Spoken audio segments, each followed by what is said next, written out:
Welcome to the Capital News. I'm your host, Alex Karitis. Today is Monday, September 21st, 2020. Thank you so much for joining me. I hope you all enjoyed your weekend. Title of today's podcast, Banks Caught Red-Handed. We're going to cover a breaking news story that is going to be here, I think, for a while. At least it should be. The investigation is going to continue, and there's going to be a lot of drip of information coming out. The question, of course, is how much mainstream media attention does this get? How much attention does Congress pay to this? How much attention does the administration and the White House pay attention to this? Or is it just all going to be swept under the rug? But this is something to pay attention to. This is something that is going to be on the level with the Edward Snowden files.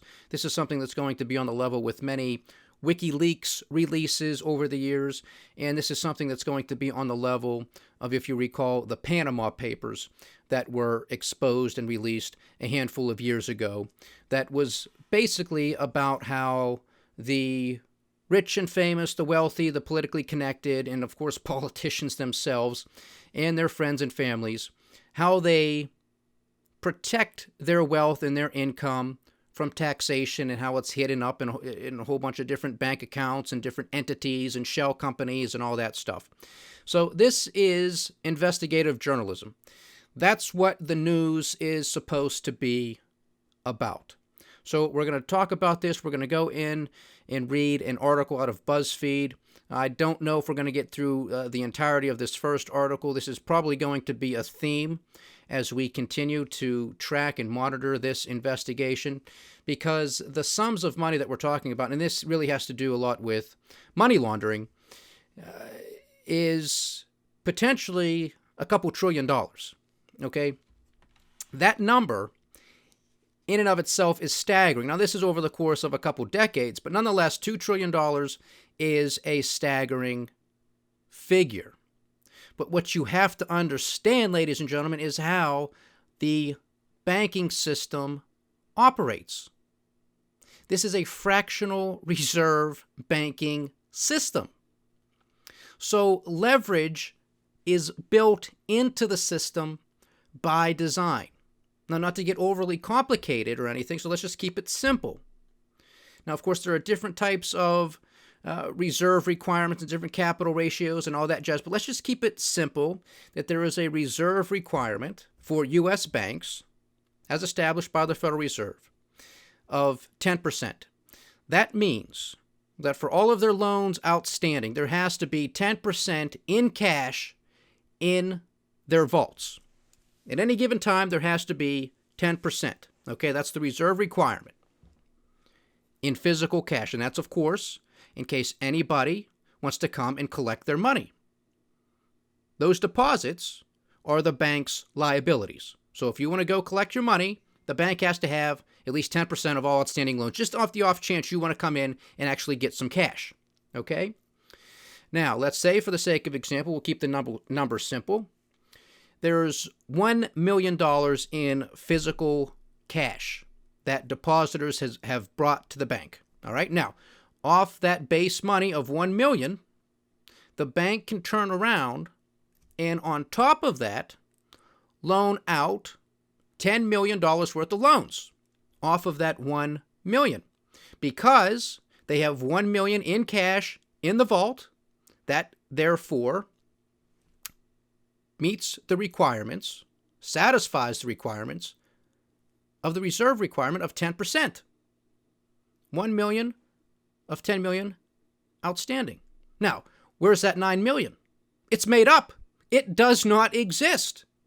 That's the banking system. Now, I know you might think that that's not how it works, but I can assure you that it does. We talk about this at length in our book, The Cynic's Guide to Investing. Our banking system, that's why I tell you all the time, this system is based off of trust and confidence. And it's really trusting you, the depositor, you, the bank customer, that you are not going to come in and collect your money. Because if every depositor came to the bank at the same time and said, I want all my money, you're not all going to get it. Because it's not there. It's out there floating around in different loans. That would be a massive bank run. Again, your deposits are the bank's liabilities. They have to give you the money.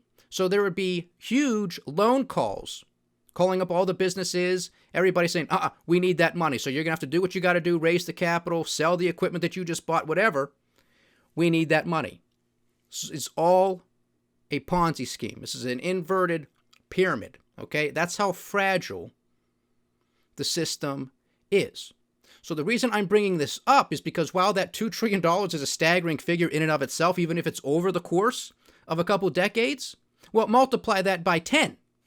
That's $20 trillion in money that was just created out of thin air to make its way through the global economy. Because obviously, this is international finance. This is not just unique to the United States. This is global.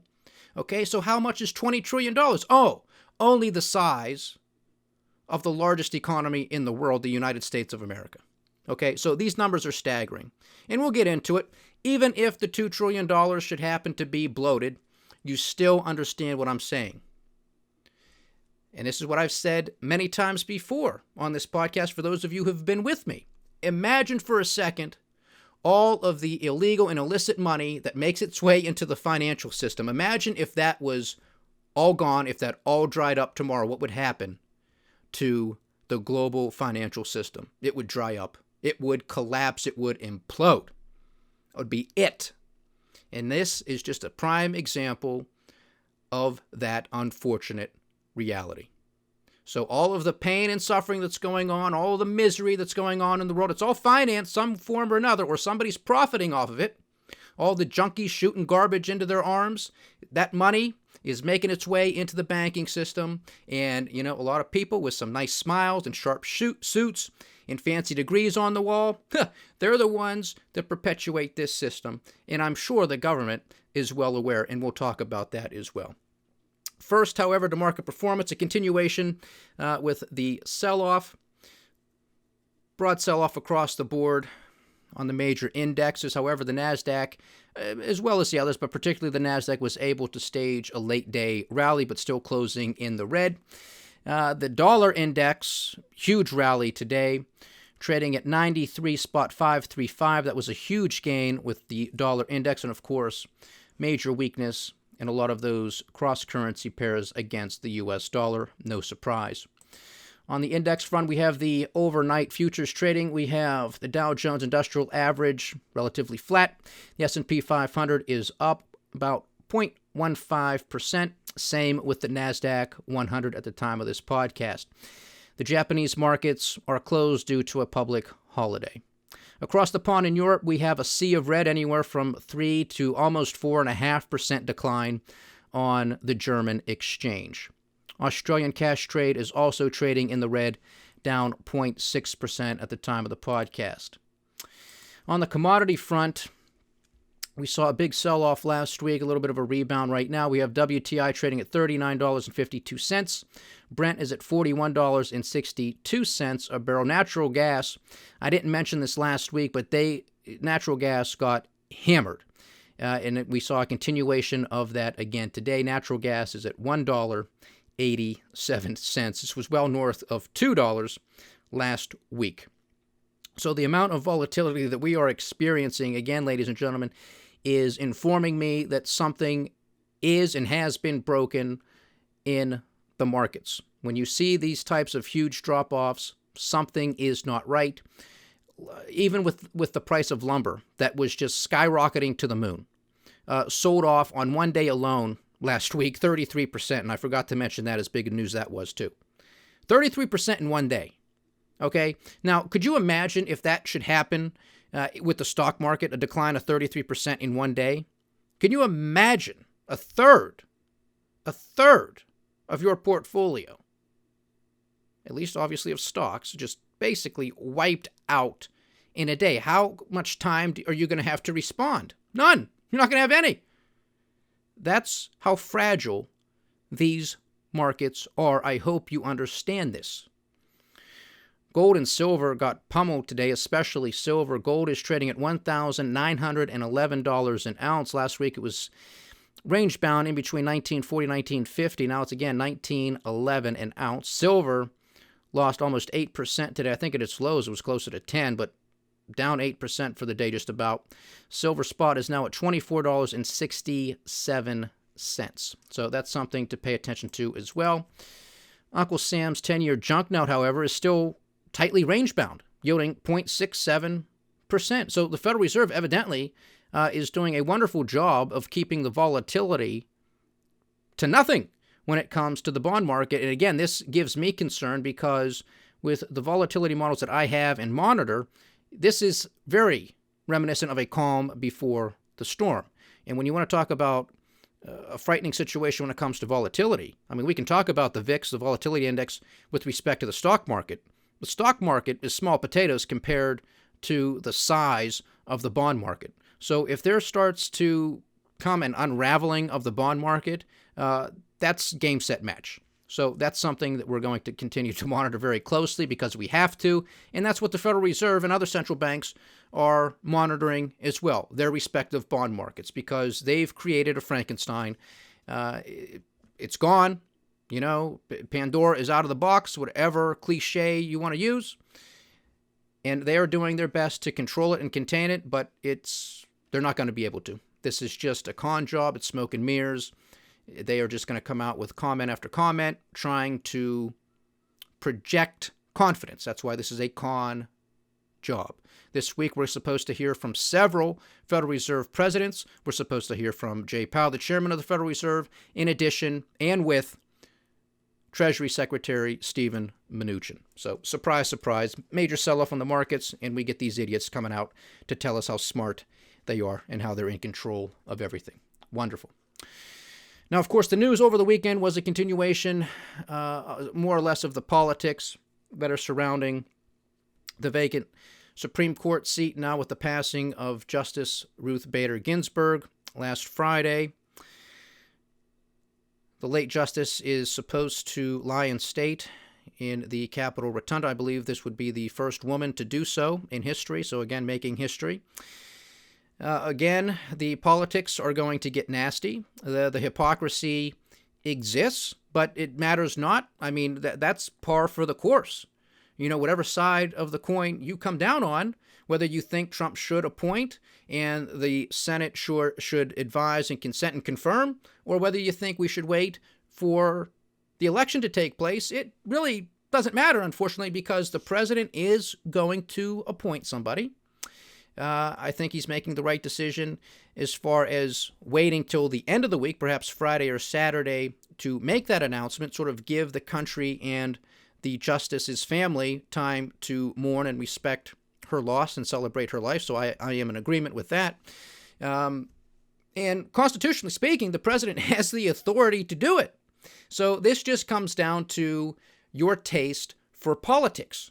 That's all this is, because neither one of these parties is ever going to do the honorable thing and fall on the sword. They're not going to do it. They're just going to keep waiting for the other party to do it. If this was the Democrats, they'd be doing the same thing that the Republicans are doing. But this is the problem, ladies and gentlemen. This is why nobody trusts Congress. This is why nobody likes the people in Congress. Because time and time again, they make statements. Then something happens and they say, well, you said this and here's this situation. Oh, yeah, but at that time we weren't the ones in power, so we really didn't mean it. So, now we're in power, so now screw what we said before. We're going to do this. That's what everybody's sick and tired of. That's the two-party system. And again, neither one of these parties is going to fall on the sword to do the honorable thing. In this instance, the honorable thing would be for the Republicans to say, okay, well, we said we weren't going to do this, but now we have this situation, we're going to do it. Now, they're going to use any justification that they can to justify what they're going to do. That's also politics. That's also par for the course. They always justify what they do. That's what they do. I mean, the $4 trillion deficit that we have this year alone, they're justifying it. It's unjustifiable. We didn't just walk into a $27 trillion national debt, but we have it. Go into department after department, agency after agency, vote after vote. They justify everything. And all they're trying to do is sell you on their justification. That's all it is. Because they don't want you paying attention to their hypocrisy. And again, it doesn't matter if it's the Republicans or the Democrats. I'm fed up with the two-party system. Fed up with it. And again, this is another prime example of why I'm fed up with them and why most of the country is as well. But you're only given the choice of Coke or Pepsi, so which one you want? I'm trying to offer other options. I'm trying to talk about the Libertarian Party. I'm trying to tell you to vote for Dr. Jo Jorgensen. She is on all ballots, all 50 states, and Washington, D.C. Everybody in this country who's going to vote is going to see her name, yet they're not going to know who she is. She's not on the debate stage because the two-party system doesn't want her up there. Coke and Pepsi only want you drinking Coke or Pepsi. How dare you try orange soda, root beer, Sprite, 7-Up? Don't even think about it. God forbid, in the land of the free, you have other options. Yeah, okay. So this is going to get contentious, it's going to get heated, but the president is going to appoint somebody this week, and the Senate is going to most likely confirm. The question is, will they be able to confirm this nominee prior to the election, or will it take place after? Because even if President Trump should lose, and even if the Republicans should lose the Senate, which of course is a possibility, they'll still put it through because they still have the authority to do so. They are still Congress. They are still in session. So it can happen. All right. So the other thing that will become an interesting side note to this, but it's an important side note or an important footnote, is how this is going to affect voter turnout. Because typically when it comes to judges, that's more of a motivating factor for conservatives and Republicans.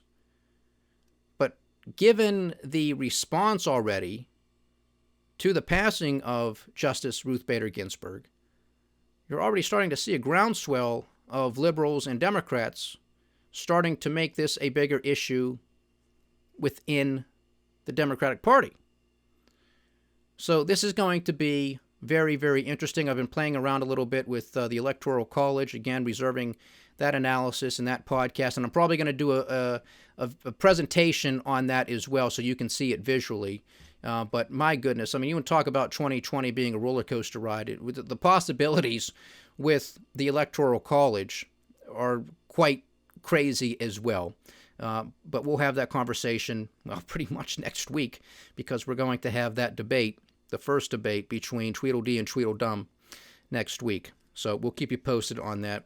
Some other news before we get to the banks caught red-handed is, that TikTok deal. The TikTok, the app, just another stupid app. People, I don't even know what they do on it. They dance. I don't know. I don't get this stuff, but that's me. But nonetheless, this is being turned into like a national security issue, yet not quite. And President Trump is trying to broker some type of deal to get Oracle now and Microsoft to own TikTok, which is a Chinese company, outright 100%, 20%. The reporting on this is all over the place. And the other thing that you have to understand, too, follow the money, connect the dots, who benefits. But the co-founder of Oracle is a Trump campaign donor. Interesting, isn't it? Also, I believe that the Walmart CEO is also a campaign contributor to the president. So, again, just follow the money and see what's going on here. But there have been so many stories back and forth on this. The president's going to approve some sort of deal. Now it's, we're putting it on hold. Now it's back on. Now the Chinese have to fund some type of education program. And then you get TikTok saying, we never heard of this before. We never agreed to this. This thing, something's going on here. It stinks. It stinks. But it's news. And the markets are obviously paying attention to this because TikTok, again, for whatever reason, is a fascination, especially amongst young people. And it gets a lot of eyeballs. And of course, eyeballs means advertising, and advertising means money. So here we go again with the social disorder. They don't care if there's that much money to be made. All right? Now, the other interesting thing, of course, too, is how the government is injecting itself in the free market. But who cares, right? Who cares? This country will never be a socialist country, Donald Trump says. Now, let's pick the winners and losers. Let's just print money like the banana republic that we are. Let's get ourselves involved in commerce and make deals and broker deals. Yeah, because that's the job of the government. TikTok deal. We'll see what happens, but I just wanted to mention that. Now, here we are to the banks caught red-handed. This is out of BuzzFeed. Again, we'll see how much of this we get through. You'll get the point, but we're going to continue with this investigation as it makes its way through the days, weeks, and months ahead. A huge trove of secret government documents reveals for the first time how the giants of Western banking move trillions of dollars in suspicious transactions, enriching themselves and their shareholders, while facilitating the work of terrorists, kleptocrats, and drug kingpins. And the U.S. government, despite its vast powers, fails to stop it. Gee, I wonder why. Today, the FinCEN files thousands of suspicious activity reports and other U.S. government documents offer an unprecedented view of global financial corruption, the banks enabling it, and the government agencies that watch as it flourishes. BuzzFeed News has shared these reports with the International Consortium of Investigative Journalists and more than 100 news organizations in 88 countries. These documents, compiled by banks, shared with the government, but kept from public view, expose the hollowness of banking safeguards and the ease with which criminals have exploited them. Profits from deadly drug wars, fortunes embezzled from developing countries, and hard-earned savings stolen in a Ponzi scheme were all allowed to flow into and out of these financial institutions despite warnings from the banks' own employees. Money laundering is a crime that makes other crimes possible. It can accelerate economic inequality, drain public funds, undermine democracy, and destabilize nations. And the banks play a key role.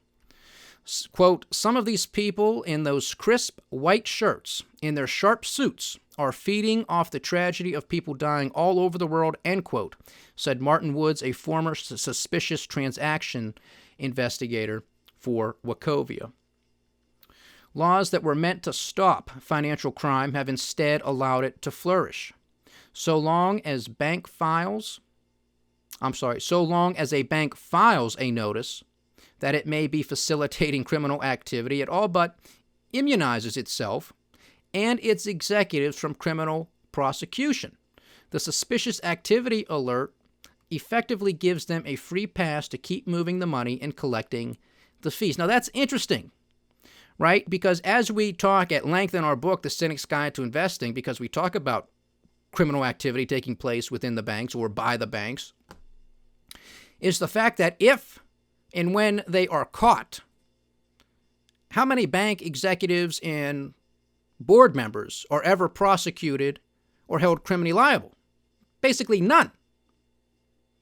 Who pays the fine if a fine is levied? Not them. The shareholders do.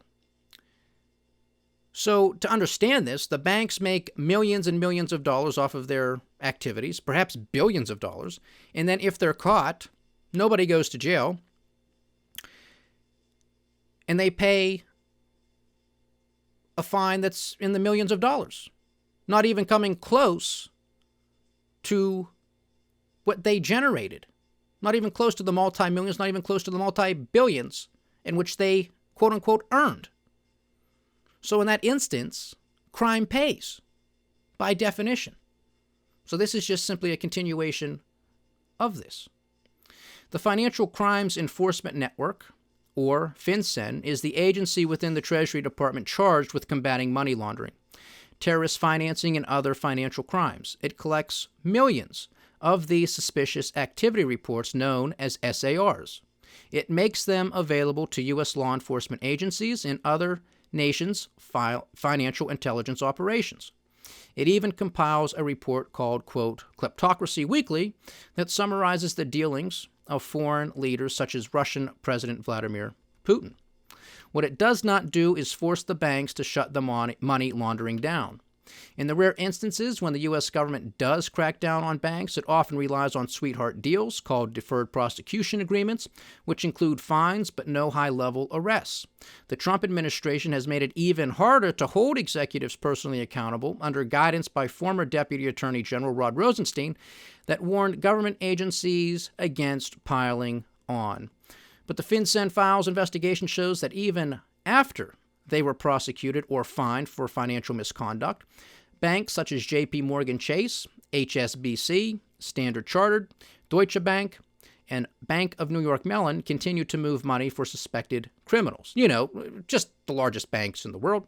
Suspicious payments flow around the world and into countless industries, from international sports to Hollywood entertainment to luxury real estate to Nobu sushi restaurants. They filter into the companies that make familiar items from people's lives, from the gas in their car to the granola in their cereal bowl. Again, ladies and gentlemen, that's how much money flows through the system. It affects what you do on a daily basis, as that was just outlined. The gas in your car, the granola in your cereal bowl. The FinCEN files expose an underlying truth of the modern era. The networks through which dirty money traverse the world have become vital arteries of the global economy. They enable a shadow financial system so wide-ranging and so unchecked that it has become inextricable from the so-called legitimate economy. Banks with household names have helped to make it so. Now, the other interesting thing to note here is, of course, as I stated at the top of the podcast, yeah, they can cite that $2 trillion figure, and we might have time to get to that here during today's podcast, but it could just be compliance departments within the banks being extra precautionary in flagging something, but it doesn't mean that it's actually an illegal activity. Okay, so you have to keep that in the back of your mind too. And furthermore, the other side of the coin, there's no question that there is illegal activity going on, but as the Treasury Department collects this data, they are sharing it with law enforcement agencies. I'm sure it's going to the FBI. I'm sure it's going to the CIA, the DIA, the Defense Intelligence Agency. I'm sure it's going to the NSA as well. So it has its purposes. But the question is, do they really clamp down on the other side? Do they end up catching the bad guys? Do they end up stopping all of this illegal activity at the end of the day? That's the big question. BuzzFeed News' investigation shows that Standard Chartered moved money on behalf of Al Zaruni Exchange, a Dubai-based business that was later accused of laundering cash on behalf of the Taliban. During the years that Al Zaruni was a Standard Chartered customer, Taliban militants staged violent attacks that killed civilians and soldiers. This is basically like a James Bond movie, if you think about it. And one of the key rules here is follow the money and ask who benefits. So always keep that in the front of your mind. HSBC's Hong Kong branch allowed WCM 777, a Ponzi scheme, what a name, to move more than $15 million even as the business was being barred from operating in 3 states. Authorities say the scam stole at least $80 million from investors, mainly Latino and Asian immigrants, and the company's owner used the looted funds to buy 2 golf courses, a 7,000-square-foot mansion, a 39.8-carat diamond, and mining rights in Sierra Leone. Ponzi schemes, boy, do they make money. Bank of America, Citibank, J.P. Morgan Chase, American Express, and others collectively processed millions of dollars in transactions for the family of Viktor Krapulov, the former mayor of Kazakhstan's most populous city, even after Interpol issued a red notice for his arrest. The banks mentioned in this story said they could not comment on specific transactions due to bank secrecy laws. Ain't that something? Why don't you do that when the government comes and questions you? You know, yeah, I would love to talk to you, IRS or whatever agency it is, but I'm going to invoke my personal secrecy laws, and I'm not going to hand over anything. I'm not going to tell you a damn thing. See how that works out. I bet they still come after you. By law, banks must file suspicious activity reports when they spot transactions that bear the hallmarks of money laundering or other financial misconduct, such as large, round-number transactions or payments between companies with no discernible business relationship. SARs are not by themselves evidence of a crime, as I just stated, but FinCEN's director, Kenneth Blanco, has called them, quote, vital for law enforcement investigations, which I would believe. Now, back to the bank secrecy laws. This is something that the Federal Reserve also calls out when they are questioned from time to time by Congress. I remember this almost like it was yesterday when it was former chairman Ben Bernanke who was questioned about where all the money was going during the financial crisis. Because they were printing money like it was going out of style. Question, Chairman Bernanke, where's all that money going? Because we know some of it's going overseas. What banks, what business entities, especially those outside of the United States, are receiving these funds? Can you tell us, sir? No. Why not? Bank secrecy laws. Look it up. And again, I have to give credit because I know at least one of those individuals questioning Ben Bernanke on that most important question was Senator Bernie Sanders, of all people. That's our money, and it's going not only to American businesses and banks to bail them out, but it was also going to foreign companies, just like it's going to now. We're buying their debt. Not only are we buying the debt, the corporate debt of Apple and Amazon and AT&T and Verizon and the biggest corporations in the world, but we're also buying the debt of Toyota and BMW and et cetera, et cetera, et cetera. Because that's what we do here. It is really unbelievable. For more than a year, BuzzFeed News and its partner news organizations across the world mined the information on these tens of thousands of pages to map more than 200,000 transactions. In all, suspicious activity reports in the FinCEN files flagged more than $2 trillion in transactions between 1999 and 2017. Western banks could have blocked almost any of them, but in most cases, they kept the money moving and kept collecting their fees. Well, why not? You got to make money off of this stuff. I mean, come on, you got to make a living. You got to feed people, don't you? After the Treasury Department received detailed questions about the FinCEN files investigation, the agency released a statement saying that it was, quote, aware that various media outlets intend to publish a series of articles based on unlawfully disclosed suspicious activity reports, SARs, end quote. It continued, quote, the unauthorized disclosure of SARs is a crime that can impact the national security of the United States, compromise law enforcement investigations, and threaten the safety and security of the institutions and individuals who file such reports, end quote. The agency announced that it was referring the matter to the Department of Justice and the Treasury Department's Office of Inspector General. That's where we're going to end this article. There is much, much more. So again, we're going to keep this as a running theme as we make our way through the days, weeks, and months ahead. But isn't it always interesting how the government always likes to fall behind national security? Anything that comes from Wikileaks, anything that comes from the Snowden files, anything that comes from the Panama Papers. It's a big club, ladies and gentlemen, and there's no question that there are national security issues in here. But if we're just to trust all of these people, there better be some results. And the results that we see aren't too good. And of course, there is a lot that takes place in the shadows, things that we don't hear, plots of terrorists and God knows who else and what else that are foiled and they are stopped. And we do have to take our hats off to those individuals and the various intelligence agencies that we have who are working, who are true patriots to this country and work tirelessly to keep us safe. I'm not taking away from them for a second. But when we know how much wrongdoing there is, the American people have to know what's going on to a greater degree than what we do. This is supposed to be a government of, by, and for the people.